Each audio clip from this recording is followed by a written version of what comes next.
So this lesson is about new imperialism from 1860 to 1914. The long 19th century, as it has been called by historians including Eric Hobsbawm, laid the foundations for our own era and gave us many of the attitudes that we still have today towards science, towards art and culture, towards the relationship of European Western culture with the rest of the world. Industrialism found its feet and its energy and much of its final form in this period. This period also sees the redefinition of class in European societies to reflect economic rather than status realities. We can also trace in the 19th century the growth of what Appleby Hunt and Jacob have called heroic science, a radically altered view on the use and efficacy of science and on the importance of those who practice. With the heroic science came a steady eroding of the religious point of view in the life of educated individuals in most European societies.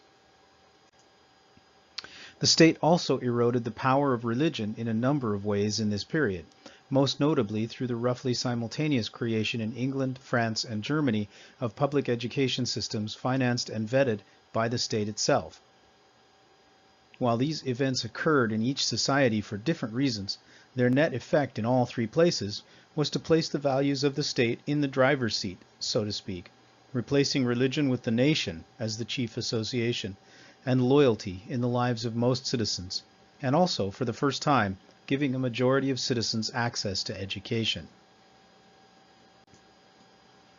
Continued growth in the workforce and improvements in technology led to further efficiencies in manufacturing and distribution, the creation of national markets, and an international trade network that made possible trans-regional economies of scale. In line with this, however, most of the 19th century saw a growing contentiousness between the factory-owning class and the working class. This culminated with the analysis of David Ricardo and Thomas Malthus, who predicted that population would grow at exponential rates and the food supply would continue to grow fast enough to keep up. Ricardo suggested that this would mean increasing competition for jobs, whose creation would also not keep pace with the population, thus leading to constantly decreasing wages for workers. While this scenario did not pan out, it did send a chill through many of those who read the ideas of these two thinkers. Reform bills in England in the 1830s, designed to remove much of the most scandalous factory abuses of labor, including the use of children under 6 years old and refusal to educate children, were not enough to satisfy laborers, who became increasingly restive. Their greatest spokesmen were Karl Marx and Friedrich Engels, both members of the factory-owning middle class, but both concerned with the historical reasons for the current difficulties. The ideas of Marx and the testimony of Engels still lives with us today in a number of different forms. Finally, the West's technology, its satisfaction with its own achievements, and perception that other cultures were not as strong or as economically successful, combined with manufacturing and science to make it possible for the Western nations to collectively conquer or indirectly control more than 80% of the populated landmass of the planet. England first, then the West in general, had begun to escape the limits of the biological old regime. In the process, the West began to export its new power and wealth to the rest of the world and to attempt to remake the world in its own image. Westerners came to believe that their solutions would work for everyone, and more importantly, they were the only solutions to the problems of the biological old regime that would work. Whatever else it was, the long 19th century in Europe was a time of growth and optimism of scientific achievement and economic change. Social, political, and business sectors of society came together, sometimes cooperatively and sometimes in conflict, as they never had before. More people became aware of and participated in the larger world.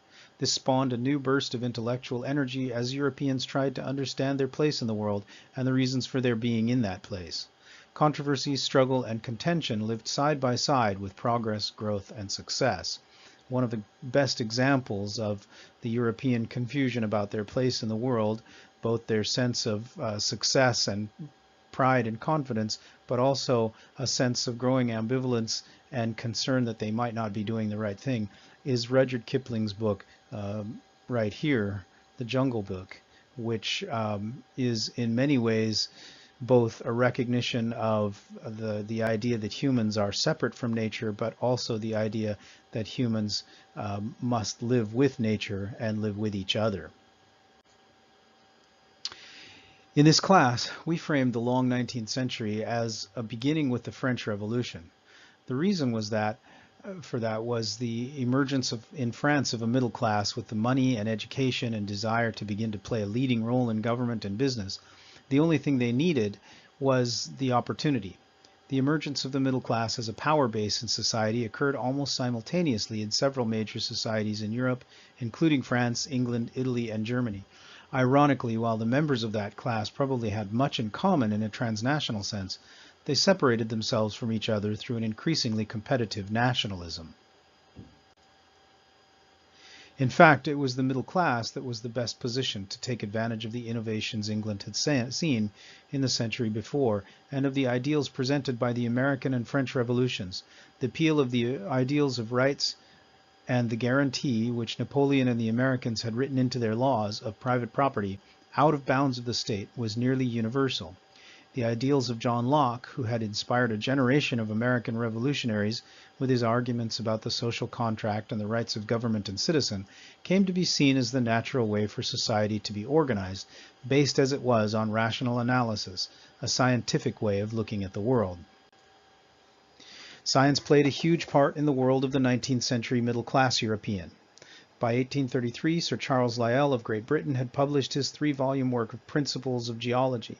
In it, Lyell made clear that geology showed a history of the planet that was far longer than the various numbers which had been arrived at by counting the years mentioned in the Old Testament of the Bible. This was controversial enough. However, Lyell also made the claim that to some extent religion had hindered the understanding of the world by encouraging faulty reasoning and false beliefs.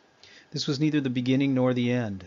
In the 18th century, of course, philosophers such as Voltaire had been critical of religion in general for this reason.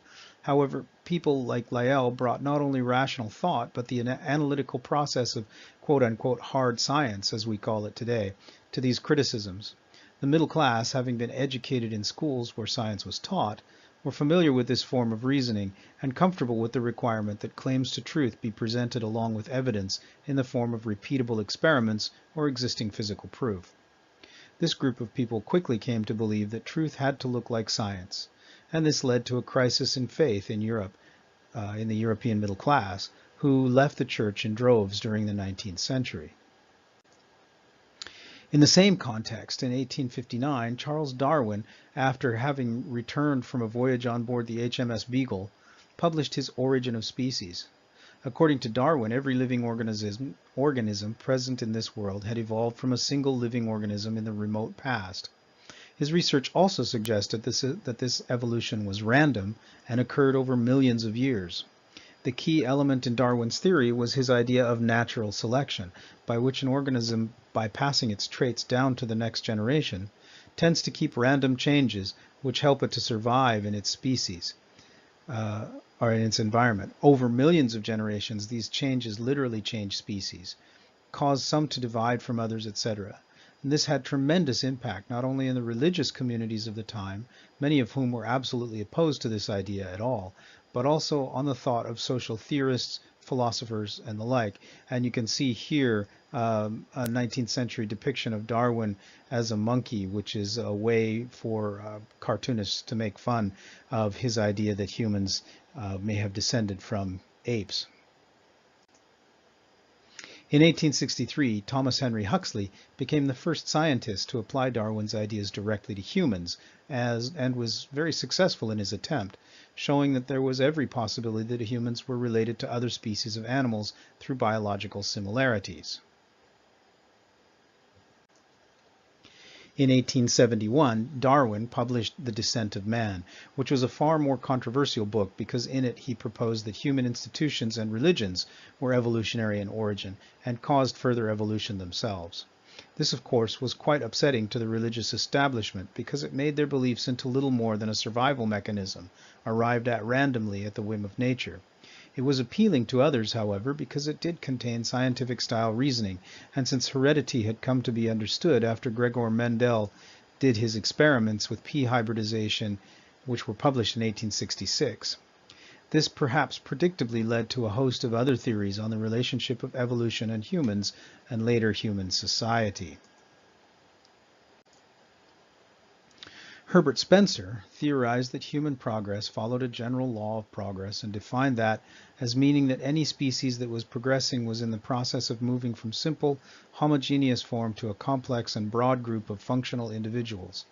This meant for Spencer that human society was in the process of becoming more individualized and human manufacturing and trades more specialized.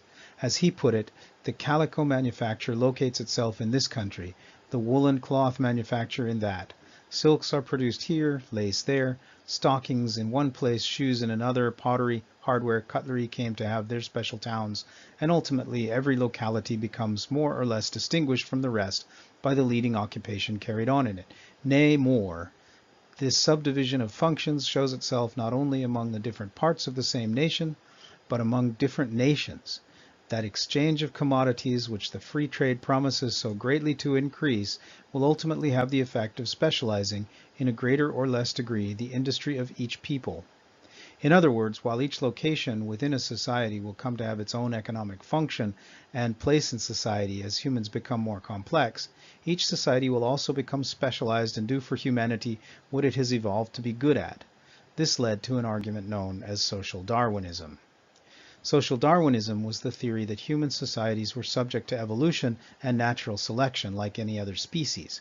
This led to a number of theoretical avenues. For some, what Huxley called pejoratively the gladiatorial view of human evolution, and rejected, meant that Spencer's growing complexity led to a competition for nearly every position, resource, and place that existed within human society, with the effect that individuals who suffered from difficulties, including physical and mental difficulties, would be weeded out from the human race. This, the gladiatorialists contended, was a desirable outcome because it ensured that each individual was evolved to suit the needs of society as well as their own needs. Another and related theory took these ideas to mean that whole cultures and ethnicities were suited to different things in a kind of hierarchical way. Evidence of this can be seen in Mazzini's thoughts on nationalism, in which he proposes that human nations consist not just of common language and common history, but also of a common destiny, God-given, that leads them in the direction they must go. During the 19th century, as the Industrial Revolution wore on, European productivity and technology continued to improve. Social Darwinists took this as evidence that they were superior to other civilizations, and this became one of the many reasons given to explain why European nations had the right and the ability to subjugate other nations.